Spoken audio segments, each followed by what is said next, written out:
মার্কিন president Donald Trump ইরানের বিরুদ্ধে সামরিক হামলার সম্ভাব্য সময়সূচি নিয়ে আলোচনা করেছেন।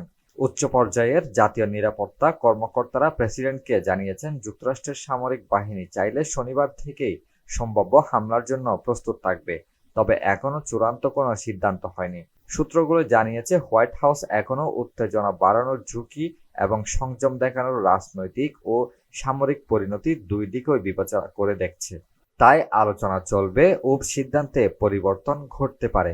তবে চলতি বছরের মার্চের মধ্যে মোতায়েন সব মার্কিন বাহিনী মধ্যপ্রাচ্য জুড়ে অবস্থান নেবে। মার্কিন কর্মকর্তারা জানিয়েছেন, ইরান যদি পাল্টা হামলা চালায় তাহলে পরবর্তী 3 দিনে মধ্যপ্রাচ্য অঞ্চল থেকে কিছু সামরিক কর্মীকে সাময়িকভাবে সরিয়ে ইউরোপ বা যুক্তরাষ্ট্রে নেওয়া হবে। যুক্তরাষ্ট্র সামরিক অভিযান শুরু করলে ইরানের প্রতিক্রিয়ার ঝুঁকি বাড়তে পারে।